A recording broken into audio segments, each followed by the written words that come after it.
ಇವತ್ತಿನ ಟಾಪಿಕ್ ಗ್ರಾಮೀಣ ಪ್ರದೇಶದ ಸಾರ್ವಜನಿಕರಿಗೋಸ್ಕರ.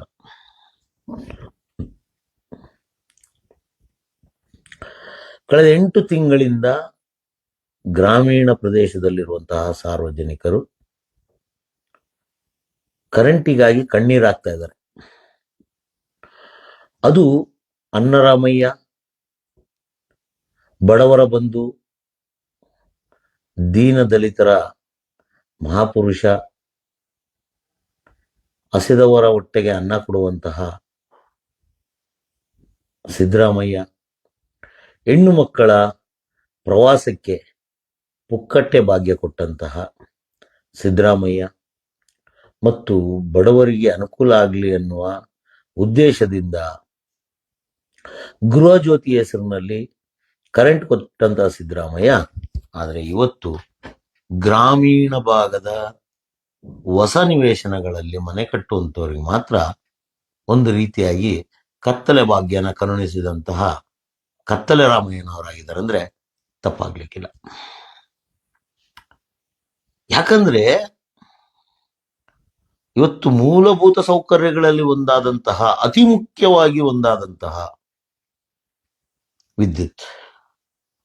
ಇವತ್ತು ನೀವು ಯಾವುದೇ ಸಣ್ಣ ಮನೆ ಕಟ್ಟಬೇಕಂದ್ರೂ ಸಹಜವಾಗಿ ಇವತ್ತಿನ ಕಾರ್ಮಿಕ ವರ್ಗ ಆಗಿರ್ಬೋದು ಅಥವಾ ಮನೆ ಕಟ್ಟಿಸೋರಾಗಿರ್ಬೋದು, ಅವರೆಲ್ಲರೂ ಸಹಜವಾಗಿ ಮೊದಲು ಕೇಳದೆ ಕರೆಂಟ್. ಆದರೆ ಇವತ್ತು ಕರೆಂಟ್ ಅನ್ನೋದು ಒಂದು ರೀತಿಯಾಗಿ ಆಕಾಶದಲ್ಲಿ ಕಾಣುವ ಚಂದಮಾಮ, ಸೂರ್ಯ ಮತ್ತು ನಕ್ಷತ್ರಗಳ ರೀತಿಯಾಗೋಗಿದೆ. ಕೈಗೆಟುಕದ ರೀತಿಯಷ್ಟು ದೂರ ಹೋಗ್ಬಿಟ್ಟಿದ್ಯಾ ಅರ್ಥ ಆಗ್ತಿಲ್ಲ. ಇವತ್ತು ತುಂಬಾ ದಿನಗಳಿಂದ RDPR ಮಂತ್ರಿಗಳನ್ನ ಭೇಟಿ ಮಾಡ್ಬೇಕು ಅನ್ಕೊಂಡಿದ್ದೆ, RDPR ಇಲಾಖೆಗೆ ಹೋಗ್ಬೇಕು ಅನ್ಕೊಂಡಿದ್ದೆ, RDPR ಕಮಿಷನರ್ ಅವ್ರನ್ನ ಭೇಟಿ ಮಾಡ್ಬೇಕು ಅನ್ಕೊಂಡಿದ್ದೆ, RDPR MS ಬಿಲ್ಡಿಂಗ್ ಅಲ್ಲಿ ಇರುವಂತಹ ಒಂದಿಷ್ಟು ಅಧಿಕಾರಿಗಳನ್ನ ಭೇಟಿ ಮಾಡಬೇಕು ಅಂತ ತುಂಬಾ ದಿನಗಳಿಂದ ಅನ್ಕತ್ತೆ ಇದ್ದೆ. ಸಮಯ ಸಿಕ್ಕಿದ್ದಿಲ್ಲ. 2 ಬಾರಿ ಸಂಬಂಧಪಟ್ಟಂತಹ ಅಧಿಕಾರಿಗಳ ಜೊತೆಯಲ್ಲಿ ಮಾತಾಡುವಂತ ಪ್ರಯತ್ನನೂ ಸಹ ಮಾಡಿದೆ. ಅವರಿಂದ ಸಮರ್ಪಕವಾದ ಉತ್ತರ ಸಿಗ್ಲಿಲ್ಲ. ಸಮಾಧಾನಕರ ಉತ್ತರವನ್ನ ಒಂದು ಸರಿ ಗೀತಾಶಂಕರನ್ ಅವರು ಮತ್ತು ಸುರೇಶನ್ ಅವರು ಒಂದಿಷ್ಟು ಉತ್ತರ ಕೊಟ್ಟಿದ್ರು. ಇನ್ನು 10 ದಿನದಲ್ಲಿ ಬರುತ್ತೆ, 15 ದಿನದಲ್ಲಿ ಬರುತ್ತೆ, 1 ವಾರದಲ್ಲಿ ಬರುತ್ತೆ ಅಂತ. ಆದ್ರೆ ಬಂತ? ಖಂಡಿತವಾಗ್ಲೂ ಬರಲಿಲ್ಲ. ಎಲ್ಗೋಯ್ತು? ಇನ್ನು ಎಲ್ಲೂ ಹೋಗಿಲ್ಲ, ಅಲ್ಲೇ ಇದೆ. ಇವತ್ತು ಒಂದಿಷ್ಟು ತಿಳ್ಕೊಂಬಂದ್ಬಿಡೋಣ ಯಾವ ಮಟ್ಟದವರೆಗೂ RDPR ಕಚೇರಿಯಿಂದ ಅಥವಾ ಸರ್ಕಾರದಿಂದ ಯಾವೆಲ್ಲ ಒಂದು ಸ್ಟೆಪ್ಸ್ನ ತಗೊಂಡಿದ್ದಾರೆ, ಗ್ರಾಮೀಣ ಪ್ರದೇಶದ ಸಾರ್ವಜನಿಕರಿಗೆ ಕರೆಂಟ್ ಕೊಡುವಂತಹ ಉದ್ದೇಶ ಇವ್ರಿಗಿದೆಯೋ ಇಲ್ವೋ ಅಂತ ತಿಳ್ಕೋಬೇಕು ಅಂತಾನೆ ಇವತ್ತು ವಿಧಾನಸೌಧ, ವಿಕಾಸಸೌಧ, MS ಬಿಲ್ಡಿಂಗ್ ಮತ್ತೆ ಪಂಚಾಯತ್ ರಾಜ್ ಇಲಾಖೆಯಾದಂತಹ ಇಲ್ಲಿ ನಮ್ಮ ಕೆಂಪೇಗೌಡ ಕಾಂಪ್ಲೆಕ್ಸ್ ಎದುರುಗಡೆ ಇರುವಂತಹ ಕಚೇರಿಗೂ ಸಹ ಇವತ್ತು ಭೇಟಿ ನೀಡಿದೆ. ಅಲ್ಲಿ ಗೀತಾ ಶಂಕರ್ ಅವರು ಮೇಡಮ್ ಡೆಪ್ಟಿ ಡೈರೆಕ್ಟರ್ ಸಿಕ್ಲಿಲ್ಲ. ಕಮಿಷನರ್ ಅವ್ರಿಗೆ ಇದಕ್ಕಿಂತ ಮುಂಚೆನೆ ಮಾತಾಡಿದ್ದೀನಿ, ಅವ್ರಿಗೇನು ಮಾಹಿತಿ ಇಲ್ಲ, ಅದಕ್ಕೆ ಸಂಬಂಧಪಟ್ಟಂತ ಅಧಿಕಾರಿಗಳಿದ್ದಾರೆ. ಗೀತಾಶಂಕರ್ ಅವ್ರ ಹತ್ರನೇ ಮಾತಾಡಿ ಅಂದ್ರು. ಹಲವಾರು ಬಾರಿ ಗೀತಾಶಂಕರ್ ಅವ್ರಿಗೆ ಫೋನ್ ಮಾಡುವಂತ ಪ್ರಯತ್ನ ಮಾಡಿದೆ. ಬಟ್ ಅವರು ಏನೋ ಮೇಡಮ್ ಅವ್ರು ಬಿಜಿ ಇದ್ರೋ ಏನೋ ಗೊತ್ತಿಲ್ಲ, ಅವ್ರು ಫೋನ್ ಕಾಲ್ ಪಿಕ್ ಮಾಡಲಿಲ್ಲ. ಅದಾದ್ಮೇಲೆ ಯಾರೋ ಒಬ್ರು ಸಹಾಯದಿಂದ ಅವ್ರಿಗೆ ತಿಳಿದಂಥವ್ರು ನಂಗೆ ನಂಬರ್ ಕೊಟ್ರು. ಸರ್ ಇವ್ರ ಹತ್ರ ಮಾತಾಡಿ, ಸುರೇಶ್ ಅಂತ ಇವರಿಂದ ಏನಾದ್ರು ಮಾಹಿತಿ ತಿಳಿಬೋದಾ ದಯವಿಟ್ಟು ಅಂತ ಅವ್ರಿಗೊಂದು ಧನ್ಯವಾದಗಳನ್ನ ತಿಳಿಸ್ತೀನಿ ಆ ನಂಬರ್ ಕೊಟ್ಟಿದ್ದಕ್ಕೆ. ಬಟ್ ಅವರಿಂದ ಮಾಹಿತಿ ತಿಳಿತೋ ಇಲ್ಲೋ ಗೊತ್ತಾಗ್ಲಿಲ್ಲ. ಬಟ್ ಒಬ್ಬ ಸಂಪರ್ಕ ಸಿಕ್ತು. ಇವತ್ತು ಆಶ್ಚರ್ಯ ಆಗಿದ್ದೇನಪ್ಪ ಅಂದ್ರೆ, ನಾನು ವಿಕಾಸ್ ಸೌಧದ 3ನೇ ಮಹಡಿಯಲ್ಲಿರುವಂತಹ ಪ್ರಿಯಾಂಕ್ ಖರ್ಗೆ ಅವರ ಕಚೇರಿಗೆ ಹೋಗಿದ್ದೆ, ವಿಕಾಸ್ ಸೌಧಕ್ಕೆ. ಅಲ್ಲಿ ಹೋಗಿ ನಾನು ಲೆಟರ್ ಕೊಟ್ರೆ ಅಲ್ಲೊಬ್ಬ ಮಹಾಶಯ ಕಂಪ್ಯೂಟರ್ ಅಲ್ಲಿ ಕೂತಿದ್ದ. ನಾನು ಕೊಟ್ಟೆ ಲೆಟರ್ನ ಮಹಾಶಯನ್ಗೆ. ಏನಿದು ಅಂದ. ಸ್ವಾಮಿ ವಿದ್ಯುತ್ ಸಂಪರ್ಕ ಕೊಡೋದ್ರ ಬಗ್ಗೆ ಎಂದೆ. ಆ ಮಹಾಶಯ ನನ್ನ ಹೆಂಗ್ ನೋಡ್ದ ಅಂದ್ರೆ ಆ, ನಾನೇನೋ ಏನು ವಿಚಿತ್ರವಾದ ಒಂದು ಮನುಷ್ಯ ಅನ್ನೋ ತರ ಒಂದೇ ಒಂದು ನೋಟದಲ್ಲಿ ನೋಡ್ದ. ನಾನು ಕೇಳಿದೆ, ಯಾಕೆ ಸ್ವಾಮಿ ಹಂಗ್ ನೋಡ್ತಾ ಇದ್ದೀರಾ, ಏನ್ ಸಮಾಚಾರ ಅಂತ. ಅಲ್ಲ ರೀ, ಇಂಧನ ಇಲಾಖೆಗೆ ತಗೊಂಡು ಹೋಗ್ಬೇಕಾದಂತ ವಸ್ತುನ, ಇಂಧನ ಇಲಾಖೆಗೆ ತಗೊಂಡು ಹೋಗ್ಬೇಕಾದಂತ ಒಂದು ಪತ್ರನ ನನಗೆ ತಗೊಂಡ್ ಕೊಡ್ತಾ ಇದೀರಲ್ರಿ ನಮ್ಮ ಇಲಾಖೆಗೆ ಅಂದ. ಅಂದ್ರೆ ಅಲ್ಲಿಗೆ ಅರ್ಥ ಮಾಡ್ಕೊಳ್ಳಿ, ಈ ವಿದ್ಯುತ್ತಿನ ವಿಚಾರ ಪ್ರಿಯಾಂಕ್ ಖರ್ಗೆ ಕಚೇರಿಯಲ್ಲಿ ಕೆಲಸ ಮಾಡುವಂತ ಒಬ್ಬ ಕಂಪ್ಯೂಟರ್ ಆಪರೇಟರ್ ಅಥವಾ ಟಪಾಲ್ ಸೆಕ್ಷನ್ ಅವನಿಗೆ ಗೊತ್ತಿಲ್ಲ. ನನ್ಗೆ ಗೊತ್ತಿರೋದು ಬೇಡ ಬಿಡಿ, ಅವ್ನು ಟಪಾಲ್ ಸೆಕ್ಷನ್ ಅನ್ನೋದಕ್ಕಿಂತ ಮರಿ ಪ್ರಿಯಾಂಕ್ ಖರ್ಗೆ ಅಂತ ಹೇಳ್ತೀನಿ ನಾನು. ಪ್ರಿಯಾಂಕ್ ಖರ್ಗೆಯ ಸಹೋದರ ಸಂಬಂಧಿ ಅಥವಾ ಪ್ರಿಯಾಂಕ್ ಖರ್ಗೆಗಿಂತ ಸ್ಟ್ರಾಂಗ್ ಆಗಿದ್ರು ಸಾಹೇಬ್ರು. ಟಪಾಲ್ ಸೆಕ್ಷನ್ ಹುಡುಗ. ಅವ್ನು ನೋಟ ಅವನ್ ಹಿಂದ್ಗಡೆ ಇನ್ನೊಬ್ಬ ಮಹಾಶಯ, ಇನ್ನೂ ದೊಡ್ಡ ಮಹಾಶಯ ಕೂತಿದ್ದ. ರೀ ನಿಮ್ಗೇನ್ರಿ ಗೊತ್ತು, ಸರ್ಕಾರ ಎಷ್ಟು ಒಳ್ಳೆ ಕೆಲಸ ಮಾಡ್ತಾ ಇದೆ, ಅವನೇನ ಅಟೆಂಡರ್ ಇರ್ಬೇಕು ಅಂದ್ರೆ ಚೀಪ್ ಅಂತಲ್ಲ. ಆ ಇಲಾಖೆಯಲ್ಲಿ ಕೆಲಸ ಮಾಡೋರ್ಗೆ ರಾಜ್ಯದಲ್ಲಿ ಕರೆಂಟ್ ನ ಕೊಡ್ತಾ ಇದಾರೋ, ಗ್ರಾಮೀಣ ಭಾಗದಲ್ಲಿ ಕರೆಂಟ್ ಕೊಡ್ತಾ ಇದಾರೋ ಇಲ್ವೋ ಒಂದು ಸಣ್ಣ ಮಾಹಿತಿ ಇಲ್ವಲ್ಲ ಅನ್ನೋದು ಅದೊಂದು ನನಗೆ ಬೇಸರದ ಸಂಗತಿ. ಸರಿ, ಓದೆ, ಕೊಟ್ಟೆ, ಅಲ್ಲಿಂದ ಏನೋ ಒಂದು ಒಳ್ಳೆ ರೆಸ್ಪಾನ್ಸ್ ಏನ್ ಬರ್ಲಿಲ್ಲ ನನಗೆ. ಸರಿ, ಅಲ್ಲಿಂದ MS ಬಿಲ್ಡಿಂಗ್ ಬಂದೆ. MS ಬಿಲ್ಡಿಂಗು 3ನೇ ಗೇಟು 302ನೇ ನಂಬರಿನ ಒಂದು ಕಚೇರಿಗೆ ಬಂದೆ. ಅಲ್ಲಿಗೆ ಬಂದ್ರೆ ಅವರು ಸುರೇಶ್ ಅವರು ಸಿಕ್ಕರು ನನಗೆ. ಸ್ವಾಮಿ, ಈ ತರ ಕಳೆದ ಬಾರಿ ನಿಮ್ಗೆ ಫೋನ್ ಮಾಡಿದ್ದೆ, ತಾವ್ ಹೇಳಿದ್ರಿ ಒಂದು ವಾರದಲ್ಲೋ 15 ದಿನದಲ್ಲೋ ಆಗುತ್ತೆ, ಇವಾಗ ನಾವು ಸೆಷನ್ಸ್ ಅಲ್ಲಿ ಇದ್ದೀವಿ, ಸೆಷನ್ಸ್ ಮುಗಿದ ತಕ್ಷಣ ಆಗುತ್ತೆ ಅಂತ ಹೇಳಿದ್ರಿ, ಏನ್ ಸ್ವಾಮಿ ಇದ್ರ ಬಗ್ಗೆ ಅಂತ ಕೇಳಿದೆ. ಇಲ್ಲ, ನಾವು ಲೆಟರ್ನ ಸರ್ಕಾರಕ್ಕೆ ಕಳಿಸಿದೀವಿ. ನೋಡಿ ಎಂತ ದೌರ್ಭಾಗ್ಯ, MS ಬಿಲ್ಡಿಂಗೇ ಸರ್ಕಾರದವರೇ ಸರ್ಕಾರ ಕಳಿಸಿದ್ದಾರೆ. ಸರ್ಕಾರ ಕಳಿಸಿದೀವಿ, ಇನ್ಫ್ಲುಯೆನ್ಸ್ ಏನು ಒಂದು ಇದನ್ನ ಕಳಿಸಿದೀವಿ ಪತ್ರನ, ಅದಕ್ಕೆ ಅಪ್ರೂವಲ್ ಆಗ್ಬಿಟ್ಟು ಬರಬೇಕು. ಸರಿ ಆಯ್ತು ಸ್ವಾಮಿ, ಯಾವಾಗ ಆಗುತ್ತೆ ಗೊತ್ತಿಲ್ಲ. ಅಲ್ಲ, ಒಂದು ವಾರದಲ್ಲಿ ಆಗುತ್ತಾ ಗೊತ್ತಿಲ್ಲ, 15 ದಿನ ಆಗುತ್ತಾ ಗೊತ್ತಿಲ್ಲ, ಸರ್ಕಾರ ಕಳಿಸಿದೀವಿ ಬರಬೇಕು. ಇದು ನಾನು ಹೇಳ್ತಿರೋದು RDPR ಅಲ್ಲಿ ಕೆಲಸ ಮಾಡುವಂತಹ ಅಧಿಕಾರಿಗಳು, RDPR ಇಲಾಖೆಯಲ್ಲಿ ಆಫೀಸ್ಗಳಲ್ಲಿ ಕೆಲಸ ಮಾಡುವಂತಹ ಅಟೆಂಡರ್ಗಳು, ಮತ್ತೊಬ್ರು ಇನ್ನೊಬ್ರು, ಇವ್ರುಗಳಿಗೆ ಗೊತ್ತಿಲ್ಲ ಏನಾಗಿದೆ, ಗ್ರಾಮೀಣ ಪ್ರದೇಶದಲ್ಲಿ ವಿದ್ಯುತ್ ಸಂಪರ್ಕ ಕೊಡ್ತಾ ಇದೆಯೋ ಕೊಡ್ತಾ ಇಲ್ವೋ, ಕೊಟ್ಟಿದ್ರೆ ಎಷ್ಟು ತೊಂದರೆ ಆಗುತ್ತೆ, ಕೊಟ್ಟಿಲ್ಲ ಅಂದ್ರೆ ಎಷ್ಟು ತೊಂದರೆ ಆಗ್ತಾ ಇದೆ, ಸಾರ್ವಜನಿಕರು ಇವತ್ತು ಯಾವೆಲ್ಲ ಕಷ್ಟಗಳನ್ನ ಅನುಭವಿಸ್ತಾ ಇದ್ದಾರೆ, ಯಾವುದ್ರ ಬಗ್ಗೆನೂ ಒಂದು ಸಣ್ಣ ಎಳ್ಳಷ್ಟು ಮಾಹಿತಿಯೇ ವಿಧಾನಸೌಧದಲ್ಲಿ ಇರುವಂತಹ ವ್ಯಕ್ತಿಗಳಿಗೆ ಗೊತ್ತಿಲ್ಲ. ಇವತ್ತವರೆಗೂ ನೀವು ಯಾವುದೇ ಮೀಡಿಯಾದವರಾಗಿರ್ಬೋದು ಅಥವಾ ಯಾವುದೇ ಮೀಡಿಯಾದಲ್ಲಾಗಿರ್ಬೋದು, ಪ್ರಿಯಾಂಕ್ ಖರ್ಗೆ ಒಂದು ಸಣ್ಣ ತುಟಿ ಬಿಚ್ಚುವಂತ ಪ್ರಯತ್ನನೂ ಮಾಡಿಲ್ಲ. ಗ್ರಾಮೀಣ ಪ್ರದೇಶದಲ್ಲಿ ಕರೆಂಟ್ ಕೊಡ್ತಾ ಇದಾರ, ಕೊಡ್ತಾ ಇಲ್ವಾ, ಎಷ್ಟು ತೊಂದರೆ ಆಗ್ತಾ ಇದೆ, ಎಷ್ಟು ಸರಿ ಹೋಗಿದೆ. ಇದು MS ಬಿಲ್ಡಿಂಗು ಮತ್ತೆ ವಿಧಾನಸೌಧದ ಕತೆ. ಅಲ್ಲಿಂದ ನೇರವಾಗಿ ನಾನು ಬಂದಿದ್ದು ಪಂಚಾಯತ್ ರಾಜ್ ಕಮಿಷನರ್ ಆಫೀಸ್ ಹತ್ರ, ನಮ್ಮ ಕೆಂಪೇಗೌಡ ರಸ್ತೆಯಲ್ಲಿರುವಂತ ಕಮಿಷನರ್ ಆಫೀಸ್ ಹತ್ರ ಬಂದೆ. ಅಲ್ಲಿ ಮೇಡಮ್ ಅವರು ರಜೆ ಇದಾರಂತೆ, ಅಸ್ಸಾಂಗೆ ಹೋಗಿದಾರಂತೆ. ಗೀತಾ ಶಂಕರ್ ಅವರು ಡೆಪ್ಟಿ ಡೈರೆಕ್ಟರು, ಅವರೇ ಅದಕ್ಕೆ ಸಂಬಂಧಿಸಿದಂತ ವ್ಯಕ್ತಿ. ಆಮೇಲೆ ಜೊತೆಲಿ ಒಬ್ಬ ಒಳ್ಳೆ ಜ್ಞಾನ ಇರುವಂತಹ ಮತ್ತು ಹಲವಾರು ವಿಚಾರಗಳನ್ನ ತಿಳ್ಕೊಂಡಿರುವಂತಹ, RDPR ಬಗ್ಗೆ ಅತಿ ಹೆಚ್ಚಾಗಿ ನಾಲೆಜ್ ಇರುವಂತಹ ಒಬ್ಬ ವ್ಯಕ್ತಿ ಸಿಕ್ಕರು, ಶಶಿಧರ್ ಅಂತ. ಒಂದಿಷ್ಟು ವಿಚಾರಗಳು ಹೆಚ್ಚು ಕಡಿಮೆ 1 ಗಂಟೆಗಳ ಕಾಲ ವಿಚಾರ ವಿನಿಮಯ ಮಾಡ್ಕೊಂಡ್ವಿ. ಏನೆಲ್ಲ ಸಮಸ್ಯೆಗಳಾಗ್ತಾ ಇದೆ, ಸುಪ್ರೀಂ ಕೋರ್ಟ್ ಆರ್ಡರ್ಸ್ ಏನಾಗಿದೆ, ಇವತ್ತು RDPR ಏನೆಲ್ಲ ಸ್ಟೆಪ್ಸ್ ತಗೊಂಡಿದೆ ಅನ್ನೋ ವಿಚಾರವಾಗಿ ಇಬ್ರು ಒಂದಿಷ್ಟು ಮಾತುಕತೆ ನಡೆಸಿದ್ವಿ. ಆದ್ರೆ ಆ ಮಾತುಕತೆಯಿಂದ ನನಗೇನು ಸಮಾಧಾನ ಆಗ್ಲಿಲ್ಲ, ಅಥವಾ ಇವತ್ತಿನ ಈ ವಿದ್ಯುತ್ತಿನ ಸಮಸ್ಯೆಗೆ ಪರಿಹಾರನೂ ಸಿಕ್ಲಿಲ್ಲ. ಅವ್ರು ಹೇಳಿದ್ರು, ಇಲ್ಲಿಗೆ 4ರಿಂದ 5 ಲೆಟರ್ಸ್ನ ಕಳಿಸಿದೀವಿ, 4ರಿಂದ 5 ಲೆಟರ್ಸ್ನ ಕಳಿಸಿದೀವಿ, ಆ ಲೆಟರ್ನ ಮುಖಾಂತರ ಒಂದಿಷ್ಟು ಕೆಲಸಗಳು ನಡೀತಾ ಇದೆ, ಯಥಾವತ್ತಾಗಿ ಗೌರ್ಮೆಂಟ್ಗೆ ಕಳಿಸ್ಕೊಟ್ಟಿದೀವಿ, ಇನ್ನು ಯಾವುದೇ ರೀತಿಯಾದ ಆರ್ಡರ್ಸ್ ಬಂದಿಲ್ಲ ಅಂತ ಹೇಳಿದ್ರು.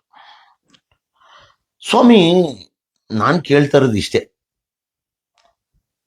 ನಿಮ್ಮ ಕಾನೂನುಗಳು ಅಡಾಪ್ಟ್ ಆಗೋದಕ್ಕೆ ವರ್ಷಗಳು ಯಾಕೆ ಬೇಕು? ಒಂದು ಕಾಲದಲ್ಲಿ ಪಂಚವಾರ್ಷಿಕ ಯೋಜನೆ ಅಂತ ಇತ್ತು. ನಾವೆಲ್ಲ ಮಕ್ಕಳಿದ್ದಾಗ ಪಂಚವಾರ್ಷಿಕ ಯೋಜನೆ ಬಗ್ಗೆ ಪಾಠಗಳನ್ನ ಓದ್ತಾ ಇದ್ವಿ. ಆ ರೀತಿಯಾಗಿ ಏನಾದರೂ ಯೋಜನೆಗಳನ್ನ ಇಟ್ಕೊಂಡಿದ್ದೀರಾ? ಕಳೆದ ಬಾರಿ ಡಿ ಕೆ ಶಿವಕುಮಾರ್ ಅವರು ಇಂಧನ ಸಚಿವರಾಗಿದ್ದಾಗ ಅವರ ಇಡೀ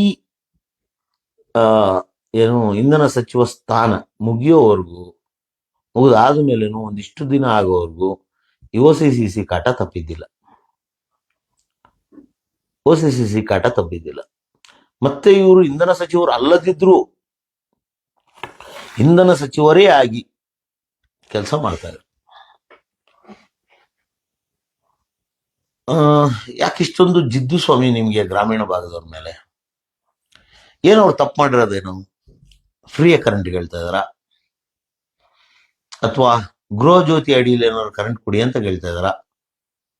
ಅಥವಾ ಇವತ್ತಿನ ಇರುವಂತಹ ಗ್ರಾಮೀಣ ಭಾಗದ ಜನರಿಗೆ ನೀವೇನಾದ್ರೂ ಕರೆಂಟ್ ಕೊಟ್ಟರೆ ಪ್ರತಿಯೊಂದು ಮನೆಗೂ 60 ಯೂನಿಟ್ಗಳ ಗೃಹ ಜ್ಯೋತಿ ಯೋಜನೆ ಅಪ್ಲಿಕೇಬಲ್ ಆಗುತ್ತೆ, ಅಲ್ಲಿಗೆ ಸರ್ಕಾರಕ್ಕೆ ನಷ್ಟ ಆಗುತ್ತೆ ಏನಾದ್ರೂ ಯೋಚನೆ ಇದೆಯಾ?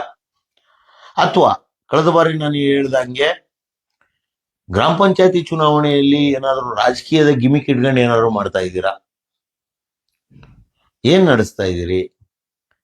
ಆಮೇಲೆ ಪ್ರತಿ ಬಾರಿ ಕೇಳಂಗೆ, ಯಾಕೆ ಕಮರ್ಷಿಯಲ್ಸ್ಗೆ ನೀವು ಇನ್ನೂ ಕರೆಂಟ್ ಕೊಡ್ತಾ ಇಲ್ಲ?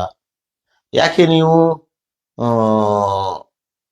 ಇದು ಯಾವುದು ಉದ್ಯಮಕ್ಕೆ, ಇಂಡಸ್ಟ್ರಿಗೆ ಯಾಕೆ ಕರೆಂಟ್ ಕೊಡ್ತಾ ಇಲ್ಲ?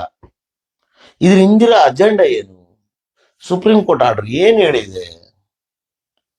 OC ತಗೊಳ್ಳಿ, ಕರೆಂಟ್ ಕೊಡಿ. ಸರಿ, OC ಕೊಡಿ. ಇವಾಗ ಕಟ್ಬಿಟ್ಟಿರೋರ್ಗೇನು? ಹೌದು ಸ್ವಾಮಿ, ಕಟ್ಬಿಟ್ಟಿದ್ದಾರೆ, ಅದಕ್ಕೊಂದು ಡ್ರಾಫ್ಟ್ ಮಾಡಿ. ಆಲ್ರೆಡಿ ಕಟ್ಬಿಟ್ಟಿದ್ದಾರೆ, ಇದಕ್ಕೊಂದು ರಿಲ್ಯಾಕ್ಸೇಷನ್ ಕೊಡ್ತಾ ಇದೀವಿ, ಒನ್ ಟೈಮ್ ಸೆಟಲ್ಮೆಂಟ್ ಮಾಡ್ತಾ ಇದೀವಿ.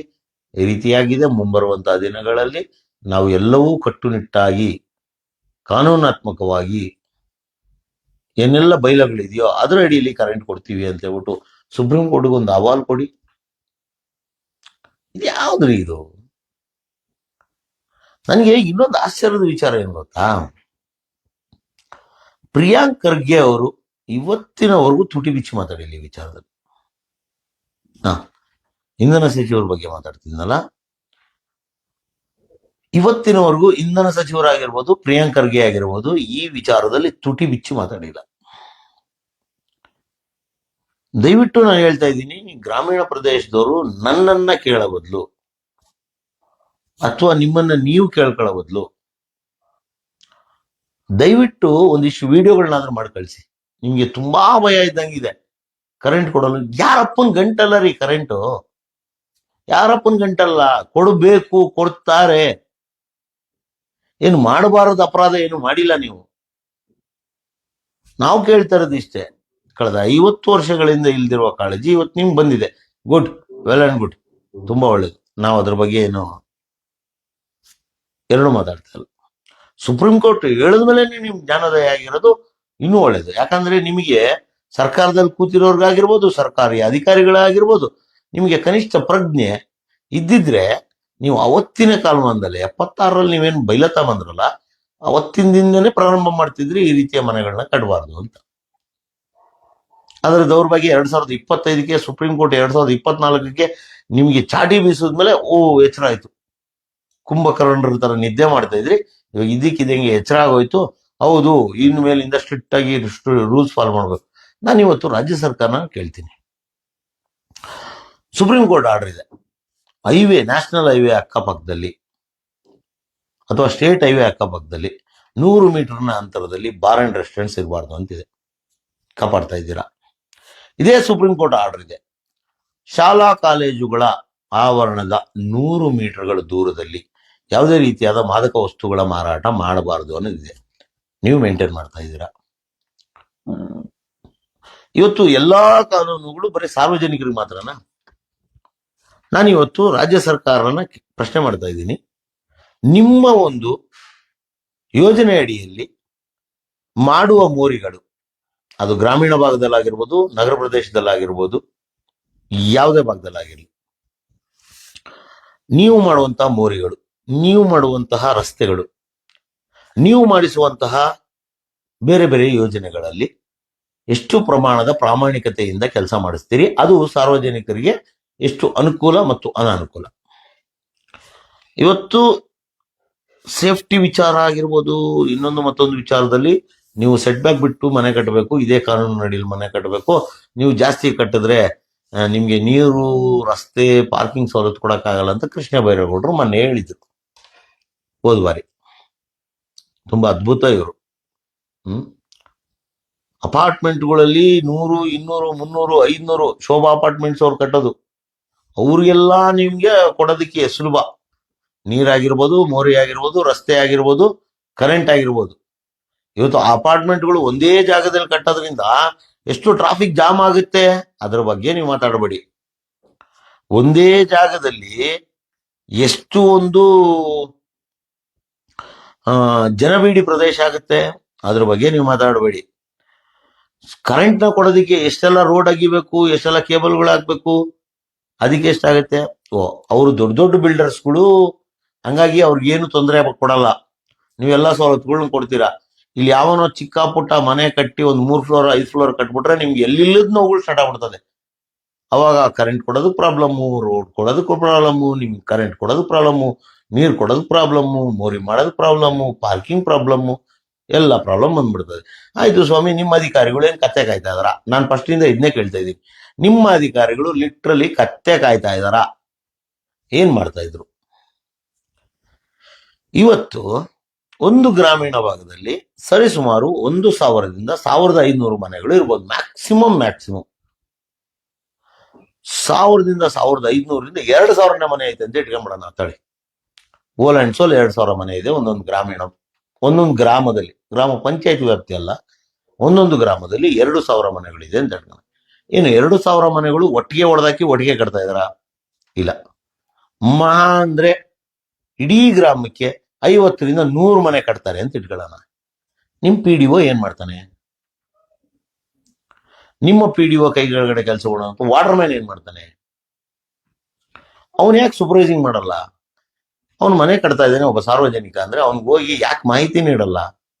ನೀನು ಕಂಪಲ್ಸರಿ ಲೈಸೆನ್ಸ್ನ ತಗೋಬೇಕು, ಕಟ್ಟಡ ಪರವಾನಿಗೆ ತಗೋಬೇಕು, ಅದಾದ್ಮೇಲೆ OC ತಗೋಬೇಕು, ನೀನು ಇಷ್ಟೇ ಕಟ್ಟಬೇಕು, ಇಷ್ಟೇ ಸೆಟ್ ಬ್ಯಾಕ್ ಬಿಡಬೇಕು ಅಂತ ಯಾವ ಮಾಹಿತಿ ನೀಡಿದಿರಿ?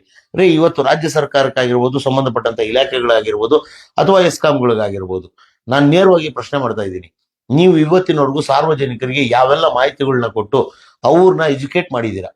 ಇದೇ OCCC ವಿಚಾರದಲ್ಲಿ ಸುಪ್ರೀಂ ಕೋರ್ಟ್ ಹೇಳಿದೆ ತಾನೆ OCCC ಕರೆಂಟ್ ಕೊಡ್ಬೇಕಂತ. ನೀವು ಅದೇ ವಿಚಾರದಲ್ಲಿ ಇವತ್ತು ಸುಪ್ರೀಂ ಕೋರ್ಟ್ ಆರ್ಡರ್ ನಿಯಮದ ಅನುಸಾರ ನೀವು ಎಷ್ಟೆಲ್ಲ ಕಾನೂನು ಪಾಲನೆ ಮಾಡ್ತಾ ಇದ್ದೀರಿ ಮತ್ತು ಸಾರ್ವಜನಿಕರಿಗೆ ಎಷ್ಟೆಲ್ಲ ಕಾನೂನಿನ ಅರಿವು ಮೂಡಿಸ್ತಾ ಇದ್ದೀರಿ?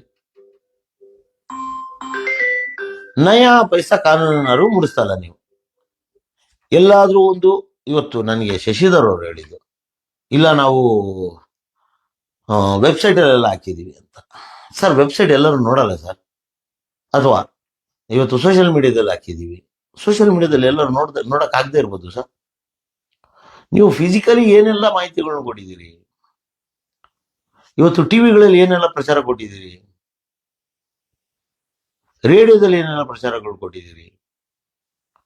ಹೋಗ್ಲಿ, ನಿಮ್ಮ PDO ಪರ್ಸನಲಿ ಒಬ್ಬ ಸಿಕ್ಕಂತ ವ್ಯಕ್ತಿ ಎಷ್ಟು ಜನ ನಿಮ್ಮಲ್ಲಿ ಎಷ್ಟೋ ಜನ PDOಗಳಿಗೆ ಇವತ್ತು OC ಅಂದ್ರೆ ಏನಂತ ಗೊತ್ತಿಲ್ಲ. ಅದಿನ್ನು ಸಿಸ್ಟಮ್ ಅಲ್ಲಿ ವರ್ಕ್ ಆಗುತ್ತಂತೆ, ಅದೇನೋ ಕತೆ ಗೊತ್ತಿಲ್ಲ. ಒಟ್ಟಲ್ಲಿ ಕರ್ನಾಟಕದ ಗ್ರಾಮೀಣ ಭಾಗದ ಸಾರ್ವಜನಿಕರಿಗೆ ಇನ್ನೂ ಕತ್ತಲ ಭಾಗ್ಯನ ನೀಡಿದ್ದಾರೆ ಸಿದ್ದರಾಮಯ್ಯನವರು. ಯಾವುದೇ ರೀತಿಯಾದ ಬೆಳಕು ಕೊಡುವಂತಹ ಯೋಚನೆ ಆಲೋಚನೆ ಯಾವುದು ವಿಧಾನಸೌಧದಲ್ಲಿರುವಂತವ್ರಿಗೆ ಬಂದೇ ಇಲ್ಲ. ಸಂಬಂಧಪಟ್ಟಂತಹ ಇಲಾಖಾ ಸಚಿವರಾದಂತಹ ಪ್ರಿಯಾಂಕ್ ಖರ್ಗೆ ಅವರಿಗೆ ಇದ್ರ ಮಾಹಿತಿ ಇದೆಯೋ ಇಲ್ವೋ, ಇದ್ರ ಬಗ್ಗೆ ಏನಾದ್ರು ಮಾಡಬೇಕು ಅಥವಾ ಸಾರ್ವಜನಿಕರಿಗೆ ವಿದ್ಯುತ್ನ ಕೊಡಬೇಕು ಅನ್ನುವ ಕನಿಷ್ಠ ಕಾಳಜಿ ಇದೆಯೋ ಇಲ್ವೋ ಗೊತ್ತಿಲ್ಲ. ಇಂಧನ ಸಚಿವರು ಇದಕ್ಕೆ ಮೂಗೆ ತೋರಿಸ್ತಾ ಇಲ್ಲ, ಅವ್ರ ತಲೆನೂ ಕೆಡಿಸ್ಕೊತಾ ಇಲ್ಲ. ಆದರೆ ಇವತ್ತು ನಿಜವಾಗ್ಲೂ ಸಾಲ ಸೋಲಗಳನ್ನ ಮಾಡಿ ಒಂದಿಷ್ಟು ಮನೆಗಳನ್ನ ಕಟ್ಟಕ್ಕಾಗದೆ ಟೆಂಪ್ರರಿ ಕನೆಕ್ಷನ್ ಸಿಗದೆ ಒದ್ದಾಡ್ತಿರೋನು ಮಾತ್ರ ಗ್ರಾಮೀಣ ಭಾಗದ ಸಾರ್ವಜನಿಕರು. ಇದು ದೊಡ್ಡ ದೌರ್ಭಾಗ್ಯ. ನನಗೆಲ್ಲರೂ ಫೋನ್ ಮಾಡ್ತಾ ಇದ್ದೀರಾ, ದಯವಿಟ್ಟು ನಿಮ್ಮನ್ನು ಫೋನ್ ಮಾಡ್ಬಿಡಿ ಅಂತ ನಾನು ಹೇಳ್ತಲ್ಲ, ಫೋನ್ ಮಾಡಿ. ಆದರೆ ನಿಜವಾದ ಮಾಹಿತಿ ಇದು. ನಿಮಗಿನ್ನೂ ಯಾವುದೇ ರೀತಿಯಾದ ಕರೆಂಟ್ ಕೊಡುವ ಯೋಚನೆ ಆಲೋಚನೆ ಸರ್ಕಾರದಲ್ಲಿ ಇಲ್ಲ. ನೋಡಿ, ಇದೇ ಲೆಟರ್ ದಯವಿಟ್ಟು ನೋಡ್ಕೊಳ್ಳಿ. ಕರ್ನಾಟಕ ವಿದ್ಯುತ್ ಸೇನೆ ಅಂತ ಇದೇ ಲೆಟರ್ನ ಇವತ್ತು ಪ್ರಿಯಾಂಕ್ ಖರ್ಗೆ ಮತ್ತು RDPR ಕಮಿಷನರ್ ಆಫೀಸಲ್ಲಿ ಕೊಡ್ಕೊಂಡು ಬಂದಿದ್ದೀನಿ. 17/12/2025 ಮಾನ್ಯ ಸರ್ವೋಚ್ಚ ನ್ಯಾಯಾಲಯ ನಿರ್ದೇಶನದಂತೆ ದೇಶದ ಎಲ್ಲಾ ರಾಜ್ಯಗಳಲ್ಲಿ ಸಂಬಂಧಪಟ್ಟ ಸ್ಥಳೀಯ ಸಂಸ್ಥೆ ನಿರ್ದೇಶನದಂತೆ ಹೊಸ ನಿವೇಶನಗಳಿಗೆ ವಾಸ ದೃಢೀಕರಣ ಪತ್ರ ಪಡೆದು ಮೂಲಭೂತ ಸೌಕರ್ಯಗಳನ್ನು ಒದಗಿಸಬೇಕೆಂದು ಆದೇಶ ಹೊರಡಿಸಿದ್ದು ಸರಿಯಷ್ಟೇ. ಆದರೆ ರಾಜ್ಯ ಸರ್ಕಾರದ ಸೂಚನೆಯಂತೆ 4/4/2025 ಯಾವುದೇ ಒಂದು ನಿವೇಶನಕ್ಕೆ ಸಂಪರ್ಕವನ್ನು ಒದಗಿಸುವುದು ತಡೆ ಹಿಡಿಯಲಾಗಿತ್ತು. ರಾಜ್ಯ ಸರ್ಕಾರದ ನಿರ್ದೇಶನದ ಮೇರೆಗೆ GBA ವ್ಯಾಪ್ತಿಯ ನಂತರ ಪೌರಾಡಳಿತ, ಪುರಸಭೆ, ಪಟ್ಟಣ ಪಂಚಾಯತಿ ವ್ಯಾಪ್ತಿಗಳಲ್ಲಿ ವಿದ್ಯುತ್ ಸಂಪರ್ಕವನ್ನು ನೀಡಲು ಆದೇಶ ನೀಡಿತ್ತು. ಮುಂದುವರೆದಾಗಿ ಗ್ರಾಮ ಪಂಚಾಯತಿ ಮಟ್ಟದಲ್ಲಿ ಕಳೆದ 8 ತಿಂಗಳಿಂದ ತಾತ್ಕಾಲಿಕ ವಿದ್ಯುತ್ ಸಂಪರ್ಕವನ್ನು ನೀಡದೆ ತಡೆ ಹಿಡಿಯಲಾಗಿದೆ. ರಾಜ್ಯದ ಲಕ್ಷಾಂತರ ಗ್ರಾಹಕರು ವಿದ್ಯುತ್ಗಾಗಿ ಕಾಯುತ್ತಿದ್ದಾರೆ. ಆದರೆ ಗ್ರಾಮೀಣಾಭಿವೃದ್ಧಿ ಮತ್ತು ಪಂಚಾಯತ್ ರಾಜ್ ಇಲಾಖೆಯಿಂದ ಇಲ್ಲಿಯವರೆಗೂ ಯಾವುದೇ ರೀತಿಯಾದ ಕ್ರಮವನ್ನು ಕೈಗೊಳ್ಳದೇ ಇರುವುದು ಆಶ್ಚರ್ಯಕರ ವಿಚಾರವಾಗಿದೆ. ನಿಮ್ಮ ಇಲಾಖೆಯಿಂದ ಆದಷ್ಟು ಬೇಗ ಆದೇಶವನ್ನು ಹೊರಡಿಸಿದರೆ ಲಕ್ಷಾಂತರ ವಿದ್ಯುತ್ ಗ್ರಾಹಕರಿಗೆ ಮೂಲಭೂತ ಸೌಕರ್ಯಗಳು ಸಿಕ್ಕಂತಾಗುತ್ತದೆ. 26/12/2025 ಇವತ್ತು ಹೋಗಿ ಲೆಟರ್ ಕೊಟ್ಟು ಬಂದಿದ್ದೀನಿ. ಇದು ಲೆಟರ್ಗೆ ಕಸದ ಬುಟ್ಟಿಗೆ ಹೋಗೋದು ನನಗೆ ಗೊತ್ತಿದೆ, ಬೇಕಾಗಿಲ್ಲ ಯಾರಿಗೂ. ಹಂಗಾಗಿ ಆದಷ್ಟು ಸಾರ್ವಜನಿಕರ ಎಚ್ಚೆತ್ತುಕೊಳ್ಳಿ. ನೀವು ವಿಡಿಯೋಗಳನ್ನ ಮಾಡಿ ಕಳಿಸುವಂತ ಪ್ರಯತ್ನ ಮಾಡಿ. ಸರ್ಕಾರಕ್ಕೆ ಮನಮುಟ್ಟುವಂತಹ ಅಥವಾ ಸರ್ಕಾರಕ್ಕೆ ಇವತ್ತು ಸಾರ್ವಜನಿಕರ ಕಷ್ಟ ಏನು ಅಂತ ತಿಳಿಸುವಂತ ಕೆಲಸ ಮಾಡಬೇಕಾಗಿದೆ. ಹಂಗಾಗಿ ನೀವೇನು ಇವತ್ತು ನಿಮ್ಮ ವಾಣಿಗೆ ಕರೆ ಮಾಡೋದ್ರಿಂದ ಕೇವಲ ಯಾವುದೇ ರೀತಿಯಾದ ಪಾಸಿಟಿವ್ ಆನ್ಸರ್ ನಿಮ್ಗೆ ಸಿಗಲ್ಲ. ಇಲ್ಲ, ನನ್ಗೆ ಗೊತ್ತಿಲ್ಲ ಸರ್, ಕೇಳಬೇಕು ಸರ್, ನೋಡಬೇಕು ಸರ್, ಇನ್ನು ಯಾವುದೇ ರೀತಿಯಾದ ಆರ್ಡರ್ಸ್ ಆಗಿಲ್ಲ, ಈ ಮಾತನ್ನೇ ನಾನು ನಿಮ್ಗೆ ಹೇಳ್ತಾ ಇದ್ದೀನಿ. ಯಾಕಂದ್ರೆ ನನಗೂ ಏನು ಗೊತ್ತಿಲ್ಲ. ಅಲ್ಲ, ದೌರ್ಭಾಗ್ಯ ಏನಂದ್ರೆ RDPR ಅಲ್ಲಿರುವಂತಹ ಅಧಿಕಾರಿಗಳಿಗೆ, ಮಂತ್ರಿಗಳಿಗೆ ಏನೂ ಗೊತ್ತಿಲ್ಲ ಅಂದ್ಮೇಲೆ ನನಗೇನು ಗೊತ್ತಾಗುತ್ತೆ? ಹೋಗ್ಲಿ, ಇವತ್ತು ಸಂಬಂಧಪಟ್ಟಂತ ಎಸ್ಕಾಂನ MDಗಳನ್ನ ಕೇಳಿ ನೋಡಿ, ಅವ್ರಿಗೇನಾದ್ರು ಗೊತ್ತಾ ಅಂತ. ಅವ್ರಿಗೂ ಏನೂ ಗೊತ್ತಿಲ್ಲ. ಇವತ್ತು ಗ್ರಾಮೀಣ ಭಾಗದಲ್ಲಿ ಯಾಕೆ ಕರೆಂಟ್ ನಿಲ್ಸಿದಾರ ಅನ್ನೋ ಒಂದು ವಿಷಯನೇ ಯಾರಿಗೂ ಗೊತ್ತಿಲ್ಲ ಅಂದ್ಮೇಲೆ ನನ್ನಂತ ಸಾಮಾನ್ಯನಿಗೆ ಏನ್ ಗೊತ್ತಾಗಬೇಕು ಕಣೆ. ಹಂಗಾಗಿ ಎಚ್ಚೆತ್ಕೊಳ್ಳಿ, ದಯವಿಟ್ಟು ಎಚ್ಚೆತ್ಕೊಳ್ಳಿ. ಎದ್ದೇಳಿ, ಮೇಲ್ಕೆ ಎದ್ದೇಳಿ. ಇನ್ನು ಎಷ್ಟು ದಿನ ನಿಮ್ಮ ದುಡ್ಡು, ನಿಮ್ಮ ಜಾಗ, ನಿಮ್ಮ ಹಕ್ಕಿದೆ ನೀವು ಮನೆ ಕಟ್ಟೋದಕ್ಕೆ. ಇವತ್ತು ಈ ತಲೆಬುಡ ಇಲ್ದಿರಂತ ಮಾತುಗಳು ಆಡ್ತಾ ಇದಾರಲ್ಲ, ನಿಮ್ಮದೇ ಒಂದು 3 ಗುಂಟೆ, 5 ಗುಂಟೆ, 10 ಗುಂಟೆ, 15 ಗುಂಟೆ, 1 ಎಕರೆ, 2 ಎಕರೆ, 5 ಎಕರೆಯಲ್ಲಿರೋ ಮನೆ ಕಟ್ಟಿದ್ರೆ ಯಾವ ಆಧಾರದ ಮೇಲೆ ಇವರು OCCC ಕೊಡ್ತಾರೆ? 1200 ಅಡಿ ಇದ್ರೆ ಮಾತ್ರ ನೀವು OCCC GBA ವ್ಯಾಪ್ತಿಗೆ. ಅದನ್ನ ಹೆಂಗ್ರಿ, ಏನ್ರಿ, ಯಾರ್ರಿ ನಿಮ್ಗೆಲ್ಲ ಒಂದು ಫೀಡ್ ಮಾಡ್ತಿರೋಂಥ ಮಹಾಶಯರು ಯಾರ್ರಿ? ಅವರು ಐನ್ಸ್ಟೈನ್ ಅವ್ರ ಅಪ್ಪ ಇರ್ಬೇಕು ಮೋಸ್ಟ್ಲಿ. ಯೋಚನೆ ಮಾಡಲ್ಲ. ನೀವು ಭಾರತದಲ್ಲಿ ಇದ್ದೀರಾ ಸ್ವಾಮಿ. ನಿಮಗೆ ಫಸ್ಟ್ ಆಫ್ ಆಲ್ ಜನಕ್ಕೆ ಇವಾಗ OC ಬಂದು 1 ವರ್ಷ ಆಗ್ತಾ ಬಂತಲ್ಲ, ನೀವು ಎಷ್ಟೆಲ್ಲ ಜಾಗೃತಿ ಮೂಡಿಸಿದ್ದೀರಿ ಸಂಬಂಧಪಟ್ಟಂತ ಅಧಿಕಾರಿಗಳು, ಇಲಾಖೆಗಳು. ಈ 4-5 ತಿಂಗಳಾದ್ರೂ ನಿಮಗೆ ಅಧಿಕಾರಿಗಳಿಗೆ ಗೊತ್ತಿದ್ದಿಲ್ಲ OC ಅಂದ್ರೆ ಏನು ಅಂತ. OCನ ಅನುಭವಿಸಿದವರು ನಾವು 2018ರಿಂದ 2022ರವರೆಗೂ OCನ ಅನುಭವಿಸಿದವ್ರು ನಾವು. ನಮಗ್ ಗೊತ್ತು ಅದ್ರ ನೋವು ಏನಂತ, OC ಅಂದ್ರೆ ಏನಂತ ನಮ್ಗೆ ಗೊತ್ತಿತ್ತು ಫಸ್ಟ್. ಯಾಕೆ ಬೆಂಗಳೂರು ಹೊರತುಪಡಿಸಿ ಯಾರಿಗೂ ಗೊತ್ತಿದ್ದಿಲ್ಲ OC ಅಂದ್ರೆ ಏನು ಅಂತ. ಈ ಬಾರಿ ಇಡೀ ಕರ್ನಾಟಕ ಜನತೆಗೆ ಗೊತ್ತಾಗಿದೆ OC ಅಂದ್ರೆ ಏನು ಅಂತ. ಏನ್ ಮಾಡಕ್ ಹೊರಟಿದ್ದೀರಿ, ಏನ್ ಮಾಡ್ತೀರಿ, ದಯವಿಟ್ಟು ಅದನ್ನ ಹೇಳಿ. ಮುಂದಿನ ಎಲೆಕ್ಷನ್ ಅಜೆಂಡಾನ ಇದು, ಅಥವಾ ಬೇರೆ ಇನ್ನೇನಾದ್ರೂ ತಲೆಯಲ್ಲಿ ಇಟ್ಕೊಂಡು ಏನಾದ್ರು ಮಾಡ್ತಾ ಇದ್ದೀರಾ? ಏನ್ ನಡೀತಾ ಇದೆ ಕರ್ನಾಟಕದಲ್ಲಿ? ಯಾಕೆ ಹಿಂಗ್ ನಡೀತಾ ಇದೆ? ಒಂದು ಕಡೆ ಕತ್ತಲ ಭಾಗ್ಯ, ಇನ್ನೊಂದು ಕಡೆ ನಿರುದ್ಯೋಗ್ಯ ಭಾಗ್ಯ. ನಿರುದ್ಯೋಗಿಗಳು ನೋಡಿದಿರಿ ನೀವು ಇವತ್ತು. ಮತ್ತೊಂದು ಕಡೆ ಕಂಪನಿಗಳಿಗೆ ಹಣವಿಲ್ಲದ ಭಾಗ್ಯ. ಏನೆಲ್ಲ ತೊಂದರೆ ಆಗ್ತದೆ? ಯಾಕೆ ಒಂದು ಸಿಲ್ಲಿ ಕಾಮನ್ ಸೆನ್ಸ್ ಇಲ್ವಾ ಸರ್ಕಾರದಲ್ಲಿ ಕೂತಿರೋರಿಗೆ? ನನ್ಗೆ ಅರ್ಥ ಆಗ್ತಿಲ್ಲ. ನನ್ಗೆಲ್ಲ ಇಡೀ ರಾಜ್ಯದ ಜನತೆಗೆ ಅರ್ಥ ಆಗ್ತಿದೆ ಏನ್ ನಡೀತಾ ಇದೆ, ಏನ್ ಆಗಿದೆ, ಏನ್ ಆಗ್ತಾ ಇದೆ, ಯಾಕಾಗ್ತಾ ಇದೆ, ಯಾವಾಗ ಆಗುತ್ತೆ. ಇವತ್ತು ನಿಮ್ಮ ಸಂಬಂಧಪಟ್ಟಂತ ಸುರೇಶ್ ಅವ್ರನ್ನ ಕೇಳಿದ್ರೆ ನನ್ಗೆ ಗೊತ್ತಿಲ್ಲ ಯಾವಾಗ ಆಗುತ್ತೋ ಅಂತಾರೆ. ಏನ್ರಿ ಆ? ಅಸಹ್ಯ ಅನಿಸ್ತಿರೋದು ಯಾವಾಗ ಗೊತ್ತಾ ನನಗೆ?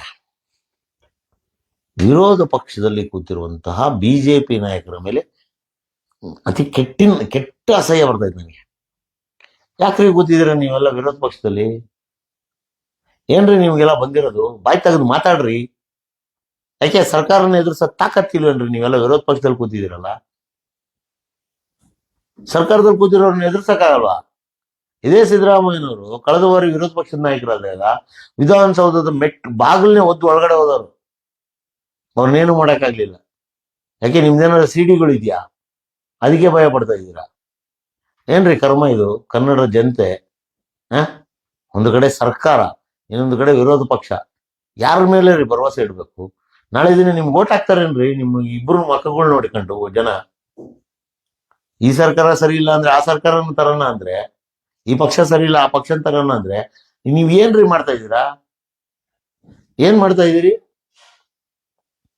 ಸಾರ್ವಜನಿಕರ ಪರವಾಗಿ ಸಾರ್ವಜನಿಕರಿಗೆ ಬೇಕಾದಂತ ಒಂದೇ ಒಂದು ಧ್ವನಿ ಎತ್ತಾ ಇಲ್ವಲ್ಲ. ಸಿದ್ದರಾಮಯ್ಯ ಮುಖ್ಯಮಂತ್ರಿ ಆಗಿರ್ತಾರ, ಇಳಿದು ಹೋಗ್ಬಿಡ್ತಾರ, ಇತ್ಲ ಬಾಗ್ಲಲ್ಲಿ ಹೋಗ್ತಾರ, ಮುಖ್ಯ ಬಾಗ್ಲಲ್ಲಿ ಹೋಗ್ತಾರ, ಅದಕ್ಕೆ ಸಪೋರ್ಟ್ಗೆ ಎಷ್ಟು ಜನ ಇದ್ದಾರೆ, ಏನಾಗುತ್ತೆ, ಹೆಂಗಾಗುತ್ತೆ, ಇದನ್ನ ಡಿಸ್ಕಸ್ ಮಾಡೋದಕ್ಕೆ ನಿಮ್ಗೆ ಕಳೆದ 15 ದಿನಗಳು ಸೆಷನ್ಸ್ ಅಲ್ಲಿ ನಿಮ್ಗೆ ಊಟ, ಬಟ್ಟೆ, TADA ಎಲ್ಲ ನಮ್ ದುಡ್ಡು. ಇಲ್ಲಿಂದ ಹೋಗ್ಬಿಟ್ಟು ಬೆಳಗಾವಿ ಕುಂದ ತಿನ್ಕೊಂಡು ನಿಮ್ದಾಗ ನೀವು ಮನೆಗಳು ಬರ್ರಿ, ನಾವಿಲ್ಲಿ ಮಖಗಳು ನೋಡ್ಕೊಂಡು ಕೂತಿರ್ತೀವಿ, ಏನೇನು ಸಾಧನೆ ಮಾಡ್ತಾರಪ್ಪ ಇಬ್ರು ಸೇರ್ಕೊಂಡು ಅಂತ. ಅದು ದೌರ್ಭಾಗ್ಯ ರೀ. ಮಾತಾಡ್ತಾರ ನಾವು ಗ್ರಾಮೀಣ ಜನ, ನಾವು ಹಳ್ಳಿ ಜನ, ನಾವು ರೈತರ ಮಕ್ಕಳು ಅಂತ ಹೇಳ್ತೀರಾ. ಯಾವ ಪುರುಷಾರ್ಥಕ್ಕೆ ನೀವೆಲ್ಲ ಗ್ರಾಮೀಣ ಜನರಾಗಿರೋದು? ಯಾವ ಪುರುಷಾರ್ಥಕ್ಕೆ ನೀವೆಲ್ಲ ರೈತರ ಮಕ್ಕಳಾಗಿರೋದು? ಸಿದ್ದರಾಮಯ್ಯನವ್ರ ಸರ್ಕಾರ ನಾನು ರೈತರಿಗೆ ಅಷ್ಟು ಕೊಟ್ಬಿಟ್ಟಿದ್ದೀನಿ, ಇಷ್ಟು ಕೊಟ್ಬಿಟ್ಟಿದ್ದೀನಿ, ಅದು ಮಾಡ್ಬಿಟ್ಟಿದ್ದೀನಿ, ಇದು ಮಾಡ್ಬಿಟ್ಟಿದ್ದೀನಿ, ಕಬ್ಬು ಬೆಳೆಗಾರರಿಗೆ ನಾನೇ ಕೊಟ್ಟಿದ್ದೀನಿ, ಎಲ್ಲ ಕೇಂದ್ರ ಸರ್ಕಾರ ಸರಿ ಇಲ್ಲ ಅಂತ ಹೇಳ್ತಿರಲ್ಲ. ಇವತ್ತು ಇದೇ ರೈತರಿಗೆ 25,000 ರೂಪಾಯಿನ 30,000 ರೂಪಾಯಿ ಖರ್ಚಾಗ್ತಿರೋದು ಇವತ್ತು 2 ಲಕ್ಷದಿಂದ 3 ಲಕ್ಷ ರೂಪಾಯಿ ಖರ್ಚಾಗ್ತಾ ಇದೆಯಲ್ಲ. ಇದ್ರ ಬಗ್ಗೆ ಯಾರ್ರಿ ಮಾತಾಡೋರು? ಯಾರು ಮಾತಾಡ್ತಿರೋ? ಒಟ್ಟಾರೆಯಾಗಿ ಸದ್ಯಕ್ಕೆ ಡಿಸೆಂಬರ್ ತಿಂಗಳಲ್ಲಂತೂ ಗ್ರಾಮೀಣ ಭಾಗದ ಜನತೆಗೆ ವಿದ್ಯುತ್ ಬರುವುದು ಅನುಮಾನ. ಆಮೇಲೆ ಇನ್ನೊಂದು ಆಗಿದೆ, ಏನು, ಕನ್ನಡ ಪ್ರಭದಲ್ಲಿ ಒಂದು ಆರ್ಟಿಕಲ್ ಬಂತು, ಎಲ್ಲರಿಗೂ ಇನ್ನು ಮುಂದೆ ವಿದ್ಯುತ್ ಸಿಗುತ್ತದೆ. ದೊಡ್ಡದಾಗೇನು ಆರ್ಟಿಕಲ್ ಮಾಡ್ಬಿಟ್ರಿ ಸ್ವಾಮಿ, ಅದಕ್ಕೆ ಸಂಬಂಧಪಟ್ಟಂತ ಆಧಾರ ಏನಾದ್ರು ಕೊಟ್ರ? ಏನು ಕೊಡ್ಲಿಲ್ಲ. ಹೋಗ್ಲಿ, ಇವತ್ತಿನವರೆಗೂ ಆಗಿದೆ ಅಂದ್ರೆ ನೀವು ಬೇಕಾದ್ರೆ RDPR ಅವ್ರಿಗೆ ಪರ್ಸನಲಿ ಹೋಗಿ ಭೇಟಿ ಮಾಡಿ, ಇವತ್ತಿನವರೆಗೂ ಗ್ರಾಮೀಣ ಭಾಗದ ಜನತೆಗೆ ಕರೆಂಟ್ ಕೊಡ್ಬೇಕನ್ನುವ ಯಾವುದೇ ಒಂದು ಸಣ್ಣ ಕದಲಿಕೆ ಆಗಿಲ್ಲ. ನೀವು ಯಾವ ಆಧಾರದ ಮೇಲೆ ನೀವು ಅಷ್ಟು ದೊಡ್ಡ ಮೀಡಿಯಾ ಇದ್ದೀರಿ, ಅಷ್ಟು ದೊಡ್ಡ ಪತ್ರಿಕೆಯವರು ಇದ್ದೀರಿ, ಇವತ್ತು ನ್ಯಾಷನಲ್ ಲೆವೆಲ್ ಅಲ್ಲಿ ನಿಮ್ಮ ಹೆಸರಿದೆ, ನೀವು ಯಾವ ಆಧಾರದ ಮೇಲೆ ಈ ಒಂದು ಆರ್ಟಿಕಲ್ ನ ಮಾಡಿದ್ರು ಗೊತ್ತಿಲ್ಲ. ಇವತ್ತು ಪಾಪ ಜನ ಅದನ್ನ ನಂಬ್ಕೊಂಡು ಎಲ್ಲರೂ ಕಚೇರಿಗಳಿಗೆ ಹೋಗಿ ಕೇಳ್ತಾ ಇದಾರೆ, ಸ್ವಾಮಿ ಕರೆಂಟ್ ಕೊಡಿ ನಮ್ಗೆ, ಈ ತರ ಬಂದಿದೆ ಆರ್ಟಿಕಲ್. ಹಂಗಾಗಿ ಇವತ್ತು ಸಾರ್ವಜನಿಕರು ಪಾಪ ಮಂಗ ಆಗಿದ್ದಾರೆ, ತುಂಬಾ ನೊಂದಿದ್ದಾರೆ. ಕಳೆದ 1 ವರ್ಷಗಳಿಂದ ಮನೆ ಕಟ್ಟಕ್ಕಾಗಿದೆ, ಕಟ್ಟಿರೋ ಮನೆಗೆ ಗೃಹ ಪ್ರವೇಶ ಮಾಡಕ್ಕಾಗಿದೆ, ಗೃಹ ಪ್ರವೇಶ ಮಾಡ್ಕೊಂಡಿದ್ರು ಕರೆಂಟ್ ಇಲ್ಲದೆ ಒದ್ದಾಡ್ತಾ ಇದ್ದಾರೆ. ದಯವಿಟ್ಟು ಅರ್ಥ ಮಾಡ್ಕೊಳ್ಳಿ, ಎಲ್ಲರೂ ಅರ್ಥ ಮಾಡ್ಕೊಳ್ಳಿ. ಯಾವತ್ತಿಗೆ ನೀವು ಅರ್ಥ ಮಾಡ್ಕೊಂಡು ಯಾವತ್ತಿಗೆ ಆದೇಶ ಹೊರಡಿಸಿ ಯಾವತ್ತಿಗೆ ನೀವು ಸಾರ್ವಜನಿಕರಿಗೆ ಕರೆಂಟ್ ಕೊಡ್ತಿರೋ ಖಂಡಿತ ಗೊತ್ತಿಲ್ಲ. ದಯವಿಟ್ಟು ಅರ್ಥ ಮಾಡ್ಕೊಳ್ಳಿ. ಸದ್ಯಕ್ಕೆ ರಾಜ್ಯ ಸರ್ಕಾರದಿಂದ ಯಾವುದೇ ರೀತಿಯಾದ ಗ್ರಾಮೀಣ ಭಾಗದ ಜನತೆಗೆ ಕರೆಂಟ್ ಕೊಡುವ ಉದ್ದೇಶ ಇಲ್ಲ. ಆಮೇಲೆ ಕಮರ್ಷಿಯಲ್ ಅವ್ರಿಗೆ ಕರೆಂಟ್ ಕೊಡುವ ಉದ್ದೇಶ ಮತ್ತು ಮಾತುಕತೆ ಯಾವುದೂ ನಡೆದಿಲ್ಲ. ಆಮೇಲೆ ಇಂಡಸ್ಟ್ರಿ ಅವ್ರದ್ದು ಯಾವುದು ಮಾತುಕತೆ ನಡೀತಾ ಇಲ್ಲ.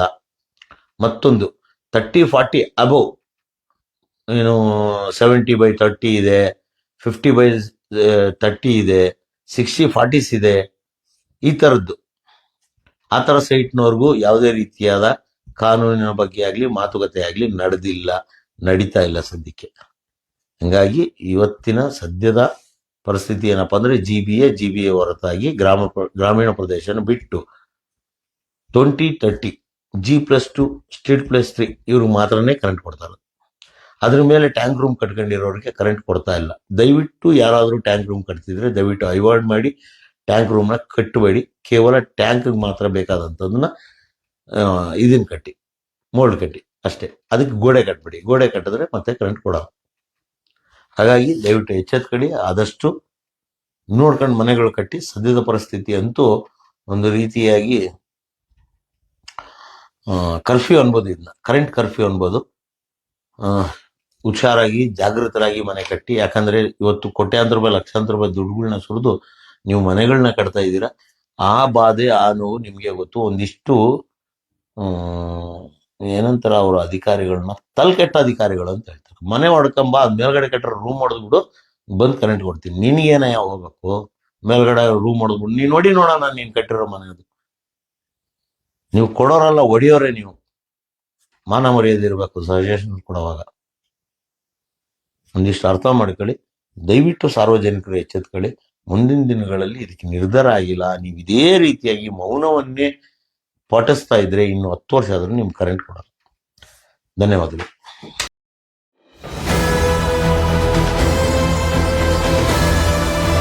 ನಿಮ್ಮ ವಾಣಿ, ಇದು ಕನ್ನಡಿಗನ ಧ್ವನಿ.